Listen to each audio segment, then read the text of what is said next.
ঈদ মোবারক। সুপ্রিয় শ্রোতা বন্ধুরা, আপনাদের সবাইকে স্বাগত জানাচ্ছি আরও একটি আয়োজনে। আর আজকে আমি চলে এসেছি তোমার জন্য আয়োজন এই অনুষ্ঠান নিয়ে। আজকে ঈদের চতুর্থ দিন।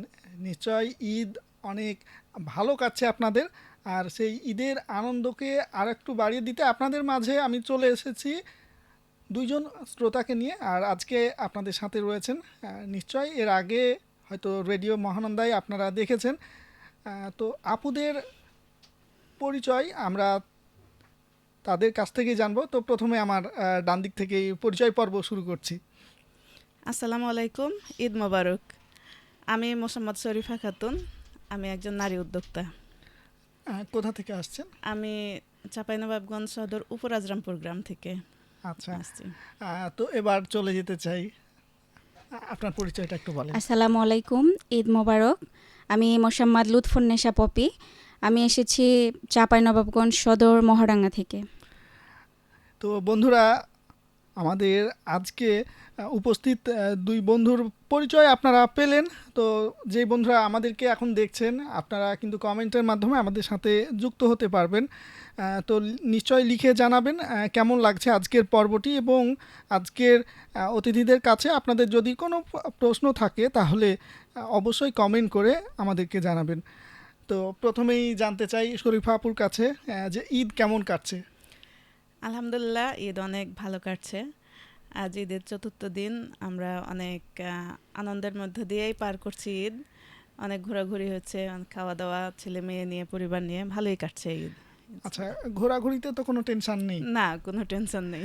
আচ্ছা, টেনশন ফ্রি আপনি ঘোরাঘুরি করছেন, ঈদের আনন্দও বেশ ভালো হচ্ছে। তো এবার জানতে চাই একটু পপি আপুর কাছে, লুৎফুন্নেসা পপি আপু। তো তিনি নিশ্চয়ই জানাবেন এই ঈদ কেমন কাটছে আপনার, আর এবার ঈদে ঘোরাঘুরি খাওয়া দাওয়া কেমন হচ্ছে? আলহামদুলিল্লাহ, ভালো কাটছে। আজ যেহেতু ঈদের চতুর্থ দিন, পরিবার নিয়ে ঘোরাঘুরি, খাওয়া দাওয়া, বাচ্চা আছে, বাচ্চাকে নিয়ে ঘোরাঘুরি খুব ভালোই কাটছে। এবারের ঈদটা অন্যান্য বারের থেকে আলাদা কেন মনে হচ্ছে? বাবু আছে তাই। ভাস্তি, ছোট্ট একটা বাবু আছে আমাদের বাসায়, ওকে নিয়েও মানে ভালো কাটছে। আচ্ছা ওই স্পেশাল আমাদের। আচ্ছা, যেহেতু ওই বাবুর কথা আসলো, তো পরিবারে কে কে আছে? আম্মু আছে, বড় ভাইয়া আছে, ভাবি আছে। মানে পুচকু যার কথা বলছি ওটা আমার ভাস্তি, আর আমি। ও, আচ্ছা। যাই হোক, খুব বড় নয়, তবে মাঝারি একটি পরিবার, এবং সেটা দিয়েই বিশেষ করে এমনি দিনের সাথে সাথে ঈদের আনন্দটাও বেশ কেড়ে যাচ্ছে। শরীফা আপুর কাছে ঠিক একইভাবে জানতে চাই যে পরিবারে কে কে আছে, এবং তাদের সাথে এবারের ঈদটা আলাদা কেন মনে হচ্ছে? আমার পরিবারে আমি, আমার হাজব্যান্ড, আমার ছেলে মেয়ে, আমাদের এই ঈদটা 4 জনের। আর এর আগে আমার পরিবারে ঈদে ছিল আমার শাশুড়ি, আমার মা। এবার ঈদে আমার মা শাশুড়ি নাই, সেজন্য একটু হয়তো বা আলাদা খারাপ লাগছে। খারাপ লাগছে। কিন্তু তারপরও আলহামদুলিল্লাহ, ঈদটাকে এনজয় করতে হবে, তাই আমরা এনজয় করছি, খুব ভালোভাবে এনজয় করছি। ছেলে মেয়েকে নিয়ে ঘোরাঘুরি, মানে এটা একটা নতুন অভিজ্ঞতা, আর নতুন বাংলাদেশ। সব মিলিয়ে। সব মিলিয়ে তো ঈদের দিনটা কিভাবে কাটিয়েছেন? ঈদের দিন সাধারণত সকালবেলা উঠে আমরা রান্নাবান্নার কাজেই যাই। রান্নাবান্না করি। প্রথমে তো আমাদের চাঁপাইনবাবগঞ্জে যেটা বানানো হয়, চাঁপাইয়ের ভাষায় বলে আন্ধাসা, যেটা আন্দাসা, তেল পিঠা। ও বাইরে সব তেল পিঠা হ্যাঁ, নামে চেনি। তো ওই আন্ধাসাটা আমাদের থাকাই লাগে, আমাদের রেসিপিতে ওটা থাকবেই। তারপরে তো সেমাই, নুডলস, বিভিন্ন আইটেমের খাবার। এখন আমার মেয়েটা বড় হয়েছে, ওই মেয়ে অনেক আইটেম করে খাবারের আচ্ছা, আমার সাথে আপনাকে হেল্প সাথে। করে? হ্যাঁ, হেল্প করে। তারপরে তো ঈদের নামাজ আছে, ঈদের নামাজ পড়ে বাচ্চা কাচ্চা নিয়ে খাওয়া দাওয়া, ঘোরাফেরা, এই তো সবকিছু এভাবেই সবকিছু। চলছে। জি। পপি আপুর কাছেও জানতে চাই ঈদের দিনটা কিভাবে শুরু হয়েছিল?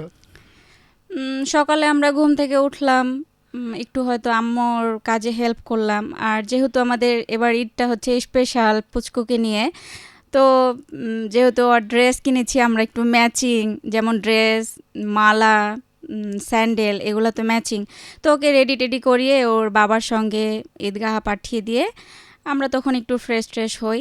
যেহেতু আমরা ঈদের কাজ নিয়ে ব্যস্ত থাকি, তো ঈদের দিন আমরা একটু ফ্রি, তখন আমরা একটা লম্বা ঘুম দিই। লম্বা ঘুম দেওয়ার ক্লান্তি পরে দূর করার তখন জন্য বিকালে ঘুরতে একটু বের বাইরে হয়েছি। আচ্ছা, যাই হোক, তো কাজের কথা যেহেতু চলে আসলো, তো আমি শ্রোতা বন্ধুদের উদ্দেশ্যেও একটু বলতে চাই। আমাদের আজকে যেই দুই আপু আছেন, তারা আহ, উদ্যোক্তাও বলা যায়।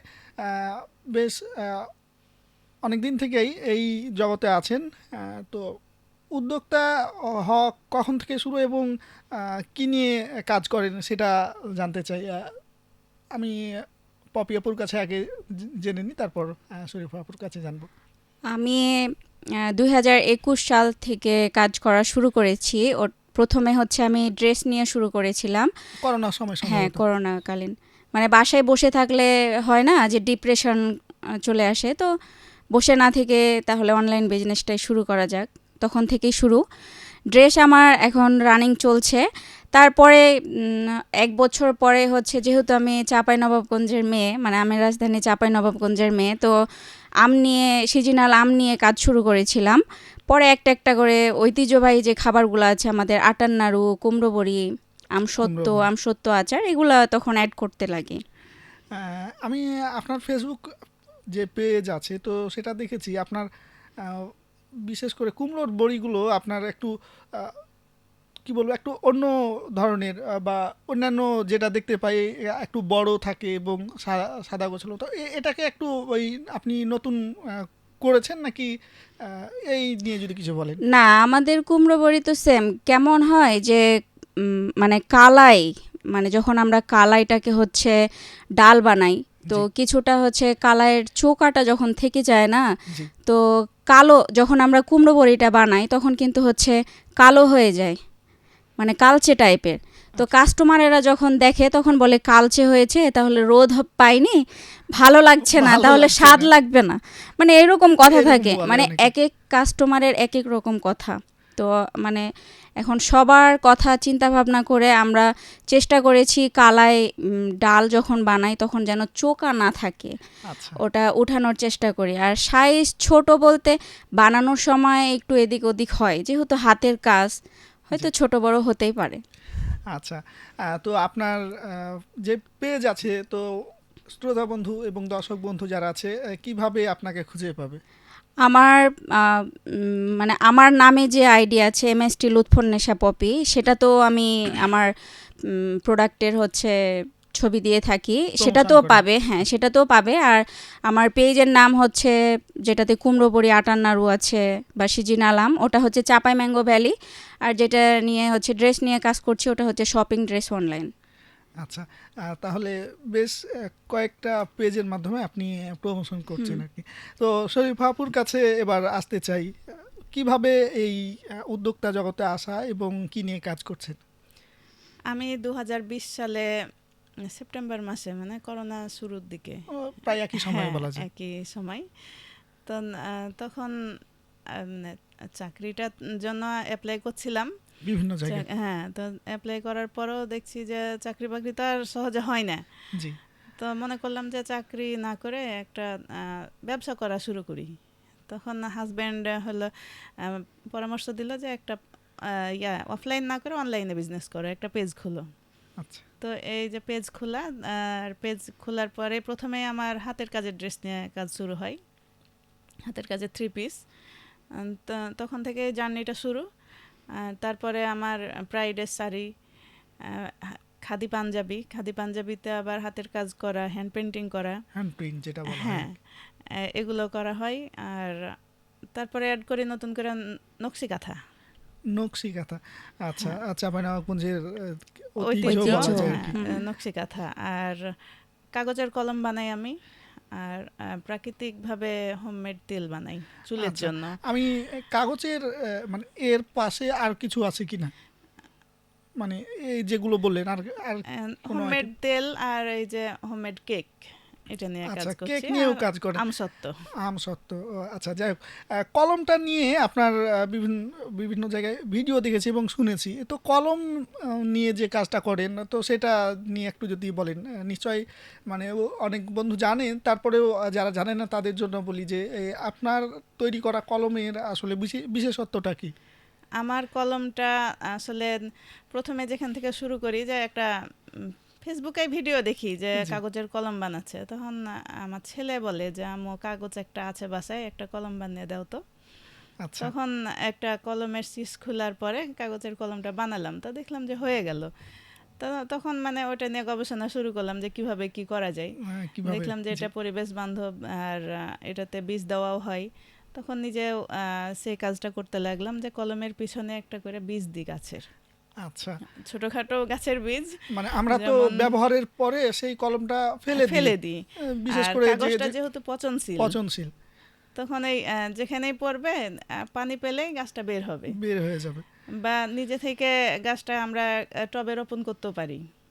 যেখানেই হ্যাঁ, মনে হয় আর কি। যে কাগজ কলম সাধারণত যেখানেই শেষ হয় সেখানে আমরা ছুঁড়ে ফেলে দিই, তো সেখানে কাগজটা পচে যাবে আর গাছটা বের হবে। আর যদি ইচ্ছা হয় যে হ্যাঁ না এই গাছটা বীজ আছে দেখতে পাচ্ছি আমরা, তো গাছটা টবে রোপণ করি, তখন যত্ন সহকারে দিলে তো আরও ভালোভাবেই রোপণ হয়। তা আমার এই কলমটা হলো পরিবেশ বান্ধব 100%, বলতে মানে 99%, যেহেতু ওখানে একটা সিস থাকে, ওটা শীষ শুধু থাকে। প্লাস্টিক। জি জি বুঝতে পারছি। তো বন্ধুরা অনেকেই আছেন যারা হয়তো এই ধরনের ভিডিও দেখেন বিভিন্ন সময়, তো নিশ্চয়ই আপনারা যদি আগ্রহী হন শরীফা আপুর কাছ থেকে আপনারা সেটা সংগ্রহ করতে পারেন। এছাড়াও তেল নিয়ে কাজ করছেন, তেলটা হচ্ছে মাথায় দেওয়া তেল জি, সম্ভবত। মাথায় দেওয়া তেল প্রাকৃতিকভাবে আমি বিভিন্ন প্রাকৃতিক গাছগাছরা দিয়ে 5-7 রকমের তেল, সিক্রেট তেল দিয়ে আপনার তেলটা বানাই, আমি নিজে বানাই। আর এটার তেলটা কাজ নিয়েও কি? আপনার 21 সাল থেকে তেলটা নিয়ে কাজ করছে, আলহামদুলিল্লাহ এখন পর্যন্ত তেলের কাজ চলছে। তো সেই তেলটা আর ব্যবহার রিপিট করলে কি হবে? কাস্টমারই ব্যবহার করছে। তেলটা ব্যবহার করলে আপনার চুল পড়া কমবে, আচ্ছা চুলটা শাইনি হবে, খুকসি দূর হবে। তারপরে এই মানে চুল গজাতে সাহায্য করবে। তাই বলে যে অনেকেই বলে যে টাক মাথায় চুল গজাবে, আমি কিন্তু এটা বলি না, কারণ টাক মাথায় চুল গজানো খুবই কঠিন ব্যাপার। কঠিন ব্যাপার। তো তেলটা ব্যবহার করলে আস্তে আস্তে চুল গজাবে। আচ্ছা সেটা দীর্ঘমেয়াদী একটা হ্যাঁ, প্রক্রিয়াকে দীর্ঘমেয়াদী। কন্টিনিউ সেটা আর ব্যবহার আমার করতে হবে। সব রিপিট কাস্টমার। আচ্ছা তো আপনাকে কিভাবে এই শ্রোতারা দর্শক যারা রয়েছেন তারা কিভাবে খুঁজে পাবেন? আমাকে আমার ফেসবুক আইডি আছে MST শরীফা খাতুন নামে, আচ্ছা সেখানে আমার প্রোডাক্টের প্রমোশন করা হয়। আর আমার পেজ আছে প্রচেষ্টা নকশি কর্নার, আচ্ছা প্রচেষ্টা নকশি কর্নারের মাধ্যমে আপনাকে খুঁজে পাওয়া পাবে। যাবে। তো যাই হোক আপনাদের সেই অনলাইন ব্যবসা নিয়েও আমরা জানলাম। তো এবারে আবারও ঈদের ফিরে আসি। একটা সময় ছিল যখন ঈদ আসতো তখন সালামি মানে সালামি পেতেন আর কি, এখন নিশ্চয়ই সালামি দিতে দিতে হয়। হয়। তো এই যে দেওয়ার আনন্দ সেটা কেমন এবং পাওয়ার আনন্দ কোনটাকে এগিয়ে রাখবেন? ঈদের যে সালামি পাওয়ার ব্যাপারটা, এটাকে খুব এখন মিস করি, কারণ এক পেতে সময় বেশি ভালো অনেক লাগে। সালামি পাইতাম, আর এখন হচ্ছে সালামিটা দিতে হয়। দিতে হয় বলতে আমি এখন বাড়ির একমাত্র বউ বলেন, মা বলেন, বোন বলেন, সব মানে আমি বড়। ও আচ্ছা তাহলে বাসায় পাওয়ার বউ কোনো আমি অপশন একাই। নাই। আমার শাশুড়ি থাকতে আমার শাশুড়ি আমাকে বোনাস দিত, আমার মা দিত, আমার হাজবেন্ড দেয়। আর মানে এখনো দেয় হাজবেন্ড, হাজবেন্ডের কাছ থেকে পাই আর বাবার কাছ থেকে পাই এখন। আচ্ছা তো পাওয়ার অনুভূতিটাও আছে এখনো, যেহেতু বাবা জীবিত আছে জি বা জি হাজবেন্ড আছে, পাই। কিন্তু এই যেহেতু বড় সবাইকে দেওয়া লাগে, তো দেওয়ার মধ্যেও অনেক আনন্দ, দেওয়ার যা মধ্যে আমি আনন্দ আছে। কাউকে দিতে পাচ্ছি। সেটাও একটা ভালো লাগা। হ্যাঁ, অনেকটাই ভালো লাগা কাজ করে যে আমি বোনকে দিতে পারি, বোনের জামাইকে দিতে পারি, বা মাকে দিতে পারি, আবার ছোট বোনেরাকে দিতে পারি, হুম, এটা সবাইকে একটা দেওয়া। অন্যরকম ভালো লাগা। অন্যরকম ছেলে আচ্ছা মেয়ে তো আছে, ওদের তো আবদার অনেক, যে আব- বাবার কাছে আলাদা নিব, মায়ের কাছে আলাদা নিব। একটা সময় নিজে আনন্দ পেতাম, এখন অন্যের আনন্দ দেখে ভালো হ্যাঁ, লাগে। অন্যের আনন্দ দেখে ভালো লাগে। তো পপি আপুর কাছেও সেই একই প্রশ্ন আর কি। আগে হচ্ছে ঈদ বোনাস পেতে ভালো লাগতো, এখন যেহেতু দিতে পারছি, মানে যে ইনকাম করছি, ছোট ভাই আছে, ভাস্তি আছে, এমনকি আম্মুকেও দিতে পারছি, ভাইয়াকেও দিতে পারছি, দিতে ভালো লাগছে। আচ্ছা তো সব মিলিয়ে অন্যরকম দুটার অনুভূতি দুই রকম আর কি। তো যাই হোক এবারে আমি একটু যেতে চাই, আজকে আমরা আপনাদের দুইজনকে রেডিওর এই স্টুডিওতে হাজির করেছি। তো অন্য সময় নিশ্চয়ই মানে পপি আপুকে যদি বলি যে শরীফ আপুর সাথে আপনার আগে যোগাযোগ হয়েছে বা একসাথে থাকেন। তো পপি আপু, আপনি শরীফা আপু সম্পর্কে যদি কিছু বলতে বলি আপনাকে, তাহলে 2 লাইনে কি বলবেন? 2 লাইন না, আমি এক কথায় বলতে চাচ্ছি যে আপু উম, অনেক ভালো, এর বেশি আর বলা যাবে না। মানে অনেক ভালো, মানে বড় আপু। মানে আমরা যেহেতু একই প্ল্যাটফর্মে কাজ করি, আচ্ছা। আমরা প্রথম থেকেই একসঙ্গে আছি, একসঙ্গে কাজ করছি। মানে আমি যেহেতু ছোট, মানে আমি কিন্তু আপুর ছোট, আর আচ্ছা, আপু যাই হোক। কিন্তু আমার বড়। আমি কিন্তু বড় বোন। স্নেহটা বেশি পাই। মাঝে মাঝে পরামর্শও পান। হ্যাঁ হ্যাঁ, অবশ্যই পরামর্শও পাই। আচ্ছা, পপি আপু সম্পর্কে যদি শরীফা আপুকে কিছু বলতে বলি, তাহলে আহ, কি বলবেন? পপি আপা মানে এই স্টুডেন্ট লাইফে যে ইয়াতে এসছে উদ্যোক্তা জীবনে, জি। তো পড়াশোনাটাও চালিয়ে যাচ্ছে, আবার উদ্যোক্তা লাইফের যে জার্নিটা, এটাও কিন্তু কঠিন। দুটা একসাথে সামলানোটা অনেক কঠিন হয়ে যায়। তো আপু অনেক পরিশ্রমী একজন মানুষ, যার জন্য দুটা একসাথে সামলাতে পারছে। তারপরে এখন তো আমাদের এই যে পুচকু যেটা বললো লিসামণি, ওনাকে মানে এই পুচকুকে সামলিয়েও যে ওই এই কাজগুলো ধরে রাখতে পারছে, তাতেই বোঝা যায় যে ওই কতটা পরিশ্রমী। না, তো আগে থেকেই আগে হয়তো থেকেই পরিশ্রমী। পরিশ্রমী, কিন্তু তারপরে এখন মানে অনেক দেখলেই বুঝতে পারবে সবাই যে হ্যাঁ ওই কি লেভেলের পরিশ্রমী, যে এই কাজগুলো ধরে রাখতে পারছে এখনো। আচ্ছা, সেই সাথে আমি যতদূর জানি আর কি, ভালো মনের অধিকারী আর কি পপি আপু। হ্যাঁ, তো আরো একটু আসি আর কি, একটু ভিন্ন দিকে আসলাম। সেটা হচ্ছে যে আপনারা অনলাইনে ব্যবসা করছেন আর কি, অনলাইনের মাধ্যমে। আর আমাদের এখন ওই তথ্য প্রযুক্তির যুগ, আর এই সময়ে এসে হাতে হাতে আমাদের মোবাইল ফোন থাকেই আর কি। হ্যাঁ। তো যদি বলা হয় যে মোবাইল ছাড়া একদিন পার করতে হবে আর কি, তাহলে মানে কোন বিষয়টা বেশি মিস করবেন বা কাকে বেশি মিস করবেন? মোবাইল ছাড়া দিন পার করা তো আসলে অনেকটাই কঠিন। কারণ এক সময় মানে কিছুদিন আগে যখন আমাদের মানে জুলাই মাসে যখন নেট বন্ধ ছিল, তখনই তো আমাদের মনে হচ্ছে যে দুনিয়াটাই আন্ধার হয়ে গেছে, কিছু দেখতে পাই না। তো মোবাইল ছাড়া কাকে সবচাইতে বেশি মিস করা যায়? আমাদের অনলাইন প্ল্যাটফর্ম যেহেতু আমরা বিজনেসে আছি, আমরা প্রথমে আগে ওটা চেক করি যে হ্যাঁ আমাদের বিজনেসের কে মেসেজ দিল বা কোনো অর্ডার আসলো কিনা, এটা আমরা দেখে থাকি। আর আমার হাজব্যান্ডের কল আছে, সেটা তো অনেকটাই মিস করা যায় যে মোবাইল মিস নাই করবেন। হয়তো, বা ওর সাথে কথা হলো না বা কল দিত এরকম আর কি। ব্যবসাও স্থবির হয়ে যাবে আর কি, একদিনের জন্য থেমে যাবে। আর যদিও একদিন বেশি সময় না, তারপরেও তারপরে অনেকটাই মনে হবে যে মোবাইল নাই তো কাছে কিছুই নাই। অনেক কিছু মানে থেকে মোবাইলটা দূরে আছি। হারিয়ে পড়েছি আমরা। মোবাইলটা থাকার আগে পৃথিবী দূরে সরে যায়নি, মনে হবে আমি পৃথিবী থেকে সরে অনেক দূরে গেছি। চলে গেছি। পপি আপুর কাছেও সেম একই প্রশ্ন। ওই আপু যেটা বললো সেটাই, মানে আমরা আমার ফোন পূর্বের ছাড়া বক্তা একটুও যা চলতে বলেছে। পারি না। আচ্ছা, তো এবার আরেকটা প্রশ্ন করি, সেটা হচ্ছে আহ, কোন মানে এমন কোন কাজ আছে যে কাজটা করতে ভয় পান? মানে ওটাকে অনুভব অনুভব করিনি যে কোন কাজটা করলে ভয় পাবো। মানে অনেক সময় থাকে যে এই কিন্তু মানে পরীক্ষায় প্রশ্ন দিতে গিয়ে কিছু প্রশ্ন থাকে আনকমন, তো এই মানে প্রশ্নটা মনে হয় প্রশ্ন একটু আনকমন। আনকমন থাকলেও আমি অ্যান্সার আশেপাশে দিয়ে তো, আসি। না আশেপাশে তো কেউ থাকে, কেউ তখন তো থাকে তার আর থেকে আমরা হেল্প নিতেই পারি। হ্যাঁ, আর হচ্ছে ওটা অনেকটাই আমাদের ইয়ার ভিতরে থাকে যে আমরা বানিয়ে বুনিয়ে লিখে চলে আসি, হ্যাঁ যেহেতু হ্যাঁ, আমাদের সায়েন্সের সৃজনশীলতা। সাবজেক্ট নাই।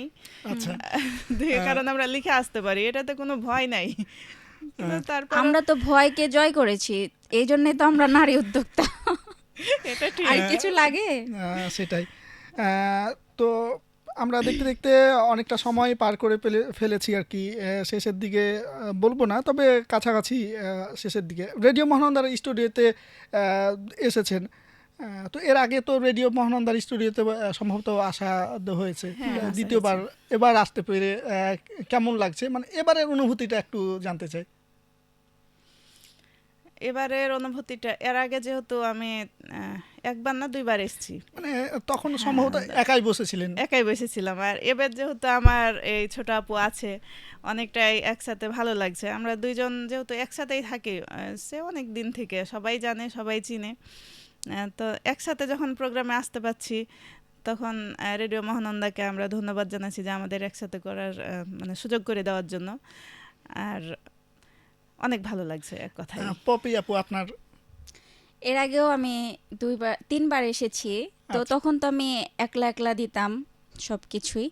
তো এখন হচ্ছে আপু আমার পাশে আছে, ভালো লাগছে। মানে যেহেতু আমরা একই প্ল্যাটফর্মে কাজ করি, আমরা দুইজন একসঙ্গে হতে পারেছি, মানে এই রেডিও মহানন্দার জন্যই কিন্তু আমরা দুইজন আজকে একসঙ্গে, খুবই একসঙ্গে। ভালো লাগছে।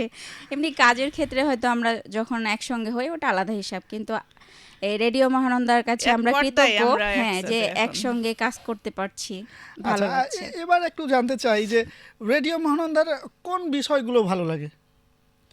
রেডিও মহানন্দার যে একটা ফেসবুক পেজ আছে, আমরা সেখানে নিয়মিত অ্যাক্টিভ থাকি। আচ্ছা। আপনাদের সব প্রোগ্রামগুলোই প্রায় দেখা হয় আমাদের। তো এই এখানে যে চিকিৎসার যে বিষয়গুলো তুলে ধরা হয় বা ডাক্তারদের নিয়ে এসে কথাগুলো বলা হয়, ওটা আমার কাছে খুব ভালো লাগে। তারপরে সম্প্রতি শিক্ষার, আমাদের ওই যে হ্যাঁ, গ্রাম আদালত নিয়ে গ্রাম program আদালত, এই হচ্ছে। যে 2 দিন গ্রাম আগে, আদালত। 2 দিন বলতে কি গতকালকে না, কাঞ্চন স্যার আমাদের ছিলেন। হয়েছে যে 8ই মার্চ যে নারী দিবসে যে গ্রাম আদালতের জি। করা হয়েছে, ওইটাতে দেখলাম যে গ্রাম আদালতের এতে কাঞ্চন স্যার, সমাজসেবা স্যার ছিল, আরও একজন নারী ছিল। তো এসব অনুষ্ঠানগুলো খুব ভালো লাগে। আর তারপরে ঈদের এই যে প্রোগ্রামগুলো তো কোনোটাই মিস করি না আমরা, হ্যাঁ, প্রতিদিনই দেখি লাইভে, প্রতিদিন দেখছেন। আবার শোনাও হয় মাঝে মাঝে। রেডিও মহানন্দায় বিভিন্ন ধরনের অনুষ্ঠান হয়, যেমন বিশেষ দিনগুলোতে বিশেষ যে অনুষ্ঠানগুলো হচ্ছে, বিশেষ করে গম্ভীরা, আলকাপ, হ্যাঁ, তারপর হ্যাঁ। কিচ্ছা কাহিনী, এগুলো নিশ্চয়ই হ্যাঁ, ভালো লাগে। গম্ভীরাটা তো মিস করি এটা তো না। আমাদের চাপায়ের। গম্ভীরা, তারপরে এই যে আমাদের চাঁপাইনবাবগঞ্জের গীত যেটা, আচ্ছা। এটা তো চলেই গেছে এখন। গীতটা শোনা যায় না এখন, বিয়ে বাড়িতেও গেলেও দেখা যায় না যে হ্যাঁ কেউ বন্ধ হয়ে গেছে। বন্ধ হয়ে গেছে। তো এই রেডিও মহানন্দার মাধ্যমে আমরা এই গীতটাকে উপভোগ করতে পারি, গম্ভীরাটা উপভোগ করতে পারি। তারপরে এই যে আমাদের চাপাইয়ের ভাষায় যে প্রোগ্রামগুলো হয়, সেগুলো ভালো খুব লাগে। ভালো লাগে। চাঁপাইনবাবগঞ্জের স্থানীয় যে খবরগুলো রেডিও মহানন্দায় হয়, সেটাও নিশ্চয়ই সেটাও ভালো দেখি, লাগার কথা আর কি। ভালো লাগে। পপি আপু যদি একটু কিছু বলে। আমি তো যেহেতু জন্মের পরেই জানি যে গম্ভীরা বলে একটা জিনিস আছে, কিন্তু এটা তো চোখে দেখা হয়নি কখনো। আচ্ছা। এই রেডিও মহানন্দার যে পেজটা আছে আপনাদের, এটা থেকেই কিন্তু আমরা দেখতে পাই, বা আমরা বাইরে গেলেও কিন্তু জানতে পারি এটার কারণেই, যে মানে রেডিও মহানন্দাই হচ্ছে তুলে ধরেছে গম্ভীরটা। গম্ভীরা হ্যাঁ, তো চাঁপাইনবাবগঞ্জের স্থানীয় কৃষ্টি কালচারগুলো তুলে জি, আছে। ভালোই লাগে। আর আমাদের চাপাইয়া ভাষা যেটা, এগুলা কিন্তু মানে আমাদের মুখে তো হয় না, যেহেতু আমরা চাপাইয়ের মেয়ে, তাও কিন্তু আপনাদের দিন যে আমরা ওই প্রোগ্রামগুলোতে, আঞ্চলিকতা থেকে সরে হ্যাঁ, আসছি। হ্যাঁ, তো আপনাদের প্রোগ্রামগুলোতে আমাদের চাপাইয়া ভাষাগুলা তুলে ধরা হয়, ভালোই লাগে। আর আপনারা যে প্রোগ্রামগুলো করেন ওগুলাও বেশ ভালোই লাগে। আচ্ছা, রেডিও মহানন্দার ভালো লাগার কথা শুনলাম, তো কোনো পরামর্শ আছে কিনা যে যেগুলো হচ্ছে এগুলোর পাশাপাশি এইটা যদি হয় তাহলে ভালো লাগবে আপনাদের, এইরকম কোনো অনুষ্ঠান? না, অনুষ্ঠান সবগুলাই দেখা হয়, সবগুলাই ভালো লাগে। তারপরও এই চিকিৎসার যে বিষয়গুলো, এগুলো মনে হয় একটু বেশি বেশি দিলে আমরা বেশি আচ্ছা। সচেতন হতে পারি। চিকিৎসা রিলেটেড Related অনুষ্ঠানগুলো আর একটু অনুষ্ঠানগুলো, বেশি হবে। হ্যাঁ, তো তাহলে যাই হোক, আমরা আমরা সচেতন হব আর একটু বেশি, যে ফ্রিতে আমরা এটা পাবো, পরামর্শ পরামর্শটা। পাবেন আর কি। অনেক সময় পরামর্শটাই অনেক বড় হ্যাঁ, ফ্যাক্ট হয়ে হ্যাঁ। দাঁড়ায় আর কি। তো যাই হোক, আমরা দেখতে দেখতে অনুষ্ঠানের শেষের দিকে চলে আসছি। তো এই মুহূর্তে যারা আপনাদেরকে শুনছে তাদের উদ্দেশ্যে কি বলবেন? এই মুহূর্তে যে দর্শকেরা আমাদের দেখছেন বা শুনছেন, তাদের উদ্দেশ্যে বলতে চাই যে আপনারা ঈদকে উপভোগ করেন, আর সবাই রেডিও মহানন্দার সাথে থাকেন, আমাদের সাথে থাকেন, ভালো লাগবে। আর সবাইকে ঈদ মোবারক, ধন্যবাদ। পপি আপু। সবাই ঈদ ভালো কাটান, ঈদের সঙ্গে থাকেন, ঈদ মোবারক সবাইকে। আর আমাদের জন্য দোয়া রাখবেন, আপনাদের জন্যও দোয়া। সবাইকে ঈদ মোবারক। আমরা অনুষ্ঠানের একেবারে শেষ প্রান্তে আজকের মতো বিদায় নিচ্ছি। আগামী কোনো দিন আবারও আপনাদের মাঝে অন্য কোনো অনুষ্ঠানে হাজির হব। তো আজকে আমাদের সাথে ছিলেন লুৎফুন্নেসা পপি, তিনি আমাদের একজন অনলাইন উদ্যোক্তা। পাশাপাশি আমাদের সাথে আরও একজন ছিলেন মোসাম্মদ শরীফা খাতুন। তো আপনাদের দুজনকেই অনেক অনেক ধন্যবাদ আমাদের স্টুডিওতে এসে এই যে আপনাদের ঈদের অনুভূতি শেয়ার করলেন, সেজন্য আপনাদেরকে অনেক অনেক ধন্যবাদ জানাচ্ছি। আপনাকেও ধন্যবাদ ভাইয়া, যা আপনার জন্যই হয়তো বা অনুষ্ঠানটা আরো সুন্দর হয়ে উঠেছে। যাই হোক, আর রেডিও মহানন্দাকেও ধন্যবাদ। তো সুপ্রিয় শ্রোতা বন্ধুরা, আপনাদের সবাইকে অনেক অনেক ধন্যবাদ আমাদের সাথে থাকার জন্য। আমরা চলে যাচ্ছি রেডিও মহানন্দার পরবর্তী আয়োজনে। সবাই ভালো থাকুন, নিরাপদে থাকুন এবং ঈদ আনন্দ উপভোগ করুন।